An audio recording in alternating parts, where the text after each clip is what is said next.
خبر ہے ملکی معیشت کی بحالی کے لیے ایپکس کمیٹی کے قیام کا نوٹیفیکیشن جاری کر دیا گیا ہے۔ کمیٹی کے سربراہ وزیر اعظم شہباز شریف ہوں گے۔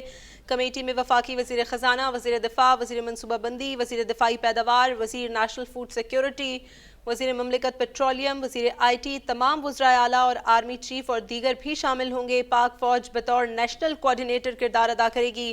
ایپکس کمیٹی بیرونی سرمایہ کاری پر فریم ورک تیار کرے گی۔ اسپیشل انویسٹمنٹ فیسیلیٹیشن کونسل کے اہم اجلاس میں معاشی بحالی کا قومی پلان بھی تیار کر لیا گیا ہے۔ سرمایہ کاری اور کاروباری سرگرمیوں میں حائل تمام رکاوٹیں دور کی جائیں گی۔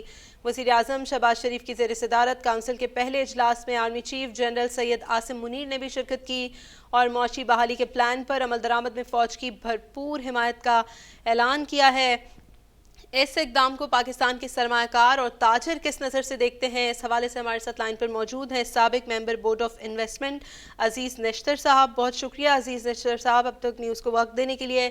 آپ فرمائیے گا کہ اس اقدام کو آپ کس طرح سے دیکھتے ہیں؟ میں نے پہلے بھی عرض کیا تھا کہ یہ کوئی بھی ایسا اقدام جو ہے ریگتی ہوئی اکانومی کو ٹھیک کرنے کے لیے سوچ سمجھ کے کیا جائے وہ ایک اچھا اقدام ہوگا، لیکن ساتھ ہی ساتھ یہ بہت ایک ضروری چیز ہے کہ جو چیز بھی کی جائے وہ سوچ سمجھ کر کی جائے اور ایسی کی جائے جس کے کوئی نتائج نکلے۔ ایسے ہی نہیں ہو کہ ایک شو کیس چیز کر دی گئی اور اس کی وجہ سے جو ہے وہ اور کچھ لوگوں کی تنخواہیں لگ جائیں گی اور کچھ مصروفیات پیدا ہو جائیں گی اور ٹیکس پیئر کی منی جو ٹیکس پیئر کا دیا ہوا ٹیکس ہے اس میں سے جو ہے وہ خرچے ہو جائیں گے شروع۔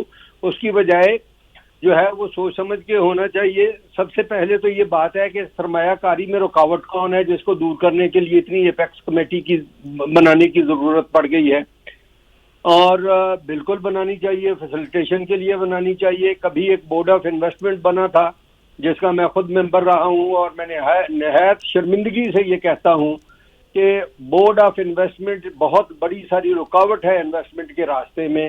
انویسٹمنٹ کو جو ہے وہ آگے بڑھانے کی بجائے مختلف طریقوں سے جو اس میں جو ہے رکاوٹیں پیدا کی جاتی ہیں، ریڈ ٹیپ اس میں کریٹ کیا جاتا ہے۔ اس سارے معاملے میں لوگوں کو جو بندہ انویسٹمنٹ کرنا چاہتا ہے اسے انویسٹمنٹ کرنے دی جائے، سوائے اس کے کہ کہیں وہ کسی سینسٹیو انڈسٹری میں یا اس طرح کی چیز میں کر رہا ہے۔ ادر دین دیٹ کوئی پرمٹ کوئی دوسری چیز کچھ نہیں۔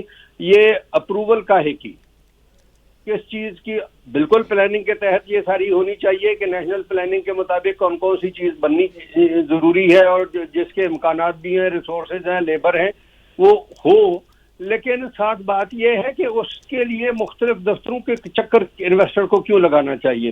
اور اب اس کا ایک بہت بڑا سارا یہ بیرونی سرمایہ کاری ہم انوائٹ کرنا چاہتے ہیں۔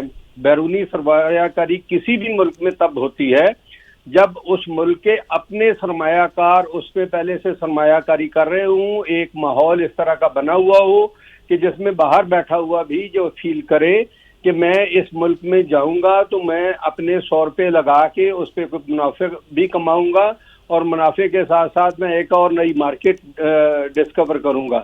ہمارے ہاں اپنے انویسٹر تو جو ہیں وہ دوسرے ملکوں میں جا کے انویسٹمنٹ کر رہے ہیں، اور کیوں کر رہے ہیں؟ اصل تو سوچنے کی یہ چیز ہے کہ کیوں پاکستانی سرمایہ کار کیوں باہر جا کے چھوٹے چھوٹے ملکوں میں، ایون ایتھوپیا جیسے ملکوں میں جا کے ہمارے یہاں سے لوگ تھائی لینڈ میں انویسٹمنٹ کر رہے ہیں، لیکن پاکستان میں کیوں نہیں ہو رہی؟ اور یہی جو جتنی ساری یہ کمیٹی، یہ بورڈ، یہ باقی ساری چیزیں ہیں، یہ اگر موجود ہیں تو ان کی وجہ سے کیا فائدہ ہو رہا ہے اور کتنا سارا خامخواہ کا نقصان ہو رہا ہے کہ کیا یہ اس کے راستے میں، سرمایہ کاری کے راستے میں مدد کر رہے ہیں یا رکاوٹ پیدا کر رہے ہیں؟ میں یہ سمجھتا ہوں کہ جتنے زیادہ سارے ادارے آپ بناتے جائیں گے ان میں یہ اس انداز کی نئی بھرتیاں، نئے لا بنتے جائیں گے، اتنا زیادہ سارا جو ہے سچویشن اور خراب ہوگی، اس کے بہتر ہونے کے چانس میں تو نہیں سمجھتا کہ ہے۔ ٹھیک ہے عزیز نشتر صاحب، یہ بھی بتائے گا کہ آپ سمجھتے ہیں کہ اس تمام تر صورتحال میں جو انویسٹرز ہیں ان کو اعتماد میں لیا جانا چاہیے اور کچھ پالیسیاں ایسی بنانی چاہیے کہ جس کا لانگ ٹرم فائدہ ہو؟ دیکھیں، انویسٹر کوئی ایک خاص مخلوق نہیں ہوتی۔ ہر ایک بندہ جو ایک عام آدمی بھی ہے وہ 10 روپے کا شیئر لے کے تو انویسٹر بنتا ہے۔ اصل میں ماحول پیدا کرنے کی ضرورت ہے جس میں لوگوں کو ایک لانگ ٹرم جو ہے انویسٹمنٹ اپنی پہ ریٹرن بھی آتا ہوا نظر آئے. 25 کروڑ کی مارکیٹ ہے اور بہت اچھی اس لحاظ سے جو ہے افورڈنگ مارکیٹ ہے. تو اس لحاظ سے گورنمنٹ کو آسان سے آسان کرنا چاہیے انویسٹمنٹ کے راستے میں. اور سرمایہ کار تو آف کورس جہاں کہیں اسے بزنس میں پروفٹ نظر آئے گا وہ لگائے گا, لیکن ساتھ ہی ساتھ ایک جو ہے وہ کنٹینیوٹی پالیسی میں چاہیے ہوتی ہے کہ ٹیکسز باقی چیزیں گورنمنٹ کی انٹرفیئرنس یہ اسے منیمل رکھا جائے, جس حد تک بہت ضروری ہے اس حد تک رکھا جائے, اور باقی انویسٹر کو خود تمام رسک لے کے انویسٹمنٹ کرنے دینی چاہیے. وہ کل کو ریٹرن ملتا ہے تو اسے ملتا ہے, اگر خدا نہ خواستہ نقصان ہوتا ہے تو اس کا ہوتا ہے, اور جس کے لیے تمام بزنس مین اپنی پلاننگ کر کے انٹیلیجنٹ ڈیسیژن کر کے یہ کرتے ہیں. اس طرح کی اور کمیٹیاں بننے سے میں نہیں سمجھتا کہ کوئی بہت بڑا سارا کوئی چینج آنے والا ہے.